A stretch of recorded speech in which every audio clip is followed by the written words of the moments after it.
इसी मामले पे बात करने के लिए ब्रिगेडियर रिटायर्ड हारिस नवाज हमें ज्वाइन कर चुके हैं। हारिस साहब, किस तरह से देख रहे हैं? अब ये तीसरा दौर है, लग रहा है कि इसमें मुज़ाकरात कामयाबी की तरफ जाएंगे?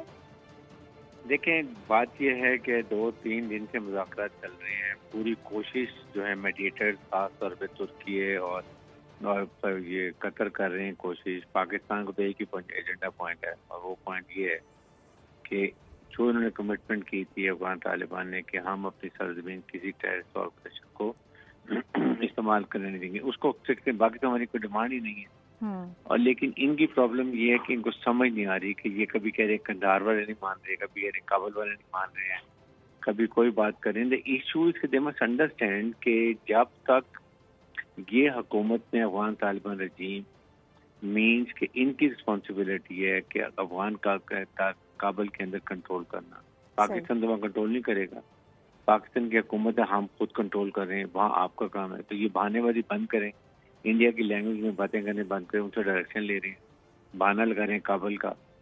और अगर ये नहीं करते हैं तो फिर लिख के दे दें जी कि हमारे पास की बात नहीं है, हम अलाउ करते हैं पाकिस्तान को कि जाके टेररिस्ट ऑर्गेनाइजेशन के ट्रेनिंग कैंप जो हैं, उनके एडम कैंप हैं, ये कमांडर्स को आप बाई एयर सर्जिकल साइट से या ड्रोन से जो मर्जी कर लें, तो लिख के दे दें।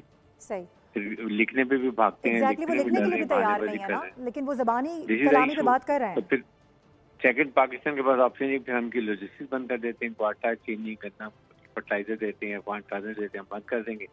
अफगान अवाम का तो कसूर नहीं है, हम उनका ख्याल करते हैं इसलिए हम वो बंद नहीं करते हैं। वो बंद करेंगे फिर अवाम को चाहिए इनके खिलाफ खड़े हो जाए, इनको चेंज करें, क्योंकि ये तो लुटेरे हैं, पैसा लेके बैठे हैं, खाते हैं पैसा, अपनी जेबें भर रहे हैं, अवाम की तो फिक्र ही नहीं ना। अभी तक पूरी दुनिया में को किसी ने रिकॉग्नाइज नहीं किया 3 साल के अंदर, ये तो उनको परवाह ही नहीं। इवन इनको रिकॉग्नाइज नहीं किया, वो इनको पैसे दे रहा है, लालच दे रहा है और ये उसकी मर्जी से खेल रहे हैं। तो these are the issue.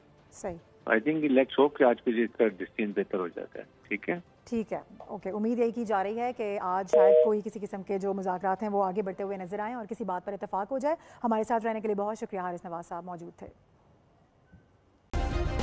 Subscribe करें और बेल दबाएं ताकि कोई खबर रह न जाए।